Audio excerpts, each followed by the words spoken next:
Hello, everyone. As more details emerge about the Russian drones that cross over into Poland, some of which were shot down and some actually landed and caused some damage, we now know what potential target may have been. That is Poland's Rzeszów airport. Why that airport in particular? After all, Polish Air Force base has been closed there. Well, since Russia's invasion of Ukraine, this airport has been used as a hub for Ukraine's civil and government supporters to resupply Ukraine and Ukrainian people with medical aid, weapons, and other supplies.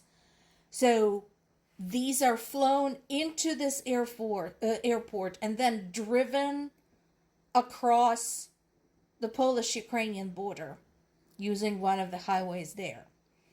So that makes sense because even though in and of itself it is not a military facility, since it's used to help Ukraine, Russia considers it a valid target even though it is located in the NATO territory. An interesting bit of trivia. On March 24th, 2024, then Polish President Andrzej Duda named this airport after the Ulma family, a group of Polish citizens who were executed by Nazis during World War II for helping Polish Jews escape during the Holocaust. According to Ukraine's military intelligence, a drone has hit a multifunctional vessel belonging to a Russian Black Sea Fleet off Novorossiysk, inflicting some serious damage. So the thing is still floating.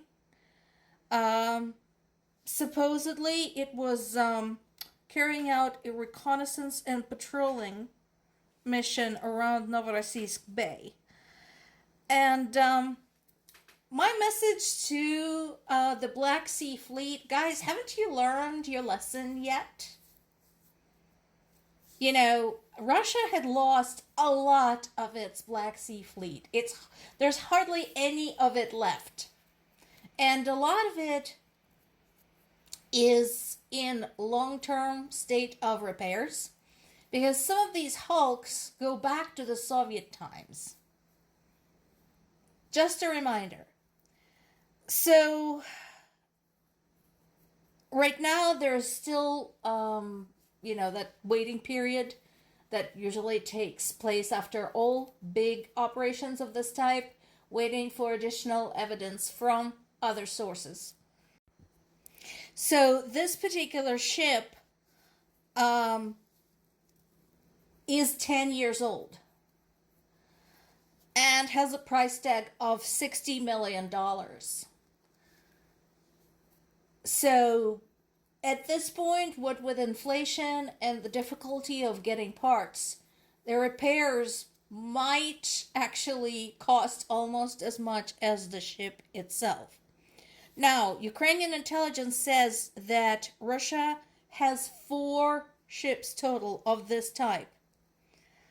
But, again, what they have, even if potentially they have more, is salvage and another one still being under construction. So, how seaworthy are these things? Hard to tell, but considering Russia's record in the Black Sea recently, not too good. International nuclear watchdog, the International Atomic Energy Agency, once again reported hearing drones and gunfire during Russia's mass strike on the western part of Ukraine, near Ukraine's Khmelnytsky and Rivne nuclear power plants. Now, the organization's director, Rafael Grossi, said that he was deeply concerned. Sweetie, that's not going to do anything. You can express concern and everything if you really want to, but that is not going to fix the situation. You should seriously communicate to the rest of the world what would happen if one of these blows. And these are nowhere near as big as the Zaporizhia nuclear power plant. Remember, Zaporizhia nuclear power plant is the one that has been occupied now for over 3 years because it got taken very early on in the war in like March of 2022. So these are smaller, but the concern is that they're closer to the border. So their fallout, should anything happen there, their fallout is more likely to cross over into Europe. The pro-Ukrainian Atash partisan group operating in Russia has carried out another attack, destroying a communications tower at an air defense factory in Tula. So this particular factory develops air defense systems, rapid fire guns, and small arms.